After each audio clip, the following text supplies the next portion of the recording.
There are places in this world where the veil between our reality and the next is thin, places where history refuses to stay buried, where emotion, tragedy, pain have soaked into the very walls and soil. Georgia is one of those places. They call it the Peach State. But beneath that sweet exterior lies a deep, dark history, a history filled with war, fire, unspeakable sadness. These events leave an energy signature, a spiritual residue. It's a raw, powerful energy we can't see but can feel. Some entities feed on it. It's what keeps them here. Savannah, Georgia, a city built upon its dead. The imposing sorrel-weed house looms in the historic district. This place is a masterpiece of architecture. Greek Revival details, grand columns and pediment, Regency design touches, windows, trim, interior stair, but behind that facade lies immense tragedy. Built by a wealthy merchant, Francis Sorrel. He was a man of power, he was a man of secrets. The stories speak of betrayal. Francis Sorrel's wife, Matilda, she is said to have thrown herself from the second-story balcony into the courtyard. She discovered Francis was having an affair with a slave girl named Molly. Weeks later, Molly was found hanging in the carriage house. Suicide? Or murder to cover a terrible secret? The energy of these two women, pain and anger, is still trapped here. It reverberates through the house. It's a heavy negative force. We've investigated, we've felt it. The basement is one of the most active areas. Visitors report being touched, pushed, even scratched by an unseen force. We captured EVPs down there, audio recorders and static. Clear voices come through the noise, whispering names. In Molly's room, the air is suffocating, heavy, oppressive. Witnesses report a dark, shadowy figure in the corners. Many believe it's Molly, bound to her tragic end. The main house isn't calmer. Tour visitors have captured full-bodied apparitions in photos, figures in mirrors, disembodied screams. A doctor who rented here saw strange lights. He heard phantom footsteps pacing the halls at night. He fled, vowing never to return. The Sorrelweed House is not just a building. It's a container, a vessel holding raw, violent emotion. The spirits are not at peace, and they want you to know it. In downtown Atlanta stands a beautiful modern hotel, the Ellis Hotel. Before it was the Ellis, it was the Winecoff Hotel, built in 1913, advertised as absolutely fireproof. That claim would prove to be a fatal lie. On December 7, 1946, a devastating fire tore through the building, the deadliest hotel fire in United States history. Fire escapes inadequate. Central staircase became a chimney of flame and smoke. The fireproof building became a death trap. 119 people lost their lives that night. The stories from that night are horrific. People trapped in their rooms, overcome by smoke. Others jumped from upper floor windows. Final moments filled with terror and pain. Sudden, traumatic death creates a powerful spiritual imprint on a location. These souls were not ready to go. Their lives were ripped away in an instant.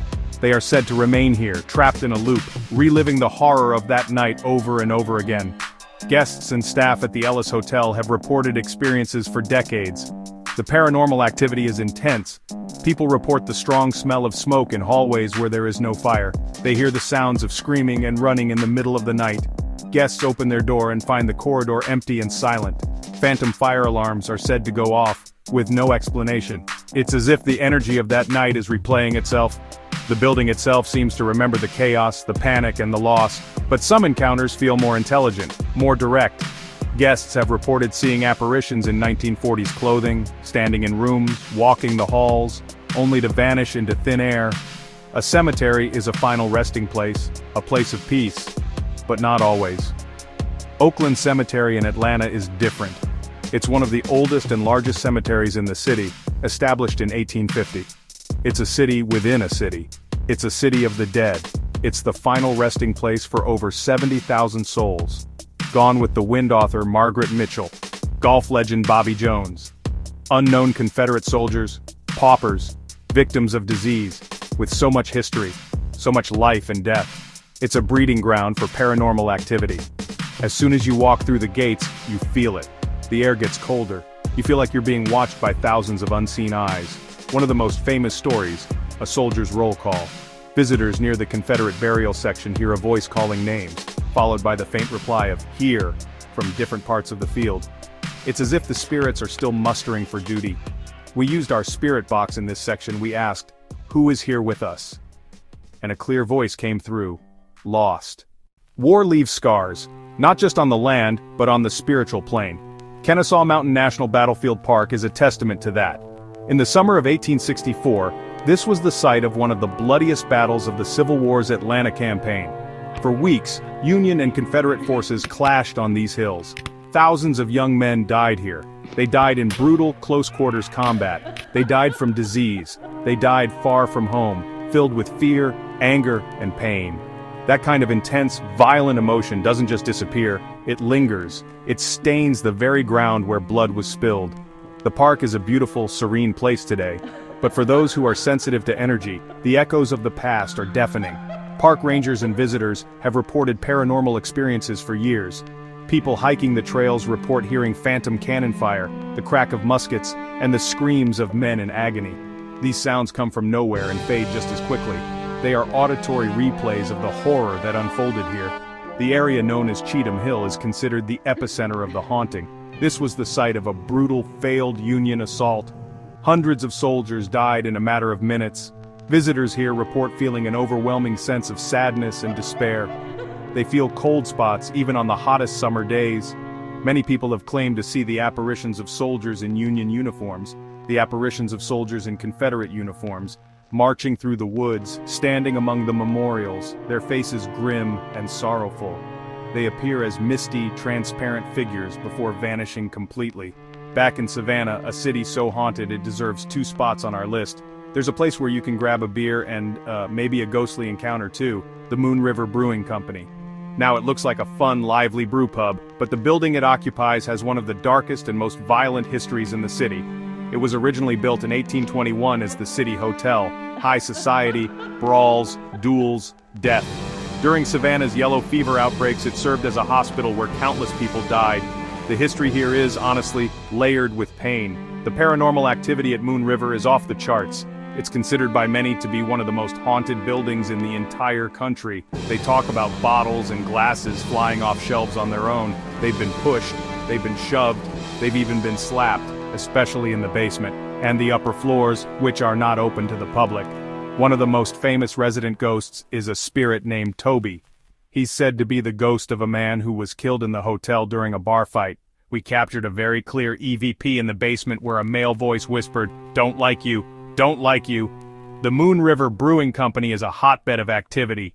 When we go into a lockdown investigation in a place like the Sorrelweed House or Moon River Brewing Company, it's a serious operation. We don't just walk in and hope for the best. We come prepared. We bring an arsenal of equipment designed to detect and document paranormal phenomena. We use full-spectrum cameras that can see light spectrums invisible to the human eye. We use digital recorders to capture EVPs. We use the SLS camera, which uses an infrared grid to map human-shaped figures in real time. This technology is our gateway to seeing and hearing the other side. The goal is to gather credible evidence. We want to capture something that cannot be easily debunked. We establish a baseline. We check for drafts, faulty wiring, outside noise contamination. When we ask a question, a voice responds on our spirit box. A full-bodied apparition walks in front of our camera. We've captured something significant. It's about documenting these experiences scientifically. We present the evidence and let people decide for themselves. We are building a library of proof. But technology is only one part of the equation. The human element is just as important. We provoke, we ask questions, we call them out by name, we ask them about their lives, about their deaths. Sometimes you have to be aggressive to get a reaction from an aggressive spirit. Other times you need to be compassionate and understanding to connect with a lost or confused soul. It's about reading the energy of the location and tailoring your approach to the spirits that are there. Georgia provides the perfect environment for this work. The sheer number of historically significant and emotionally charged locations is staggering. From the coastal cities with their centuries of history, to the inland battlefields still echoing with the cries of war, the state is a paranormal investigator's dream. Our investigations in Georgia have yielded some of the most compelling evidence we have ever captured. In the end, our journey through Georgia's most haunted locations is more than just a ghost hunt. It's a journey into the heart of human history, into the raw power of emotion, and into the deepest questions of our own existence.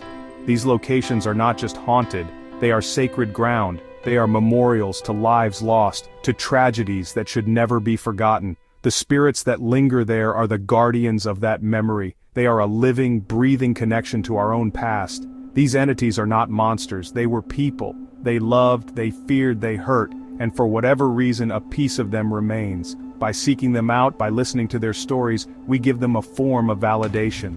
We let them know they are not forgotten. We give a voice to those who can no longer speak for themselves. The fascination with these places will never die because the questions they represent are eternal. As long as humanity ponders the afterlife, we will be drawn to the shadows. We will seek out the cold spots, listen for the whispers in the dark, and hope to catch a glimpse of something beyond the veil.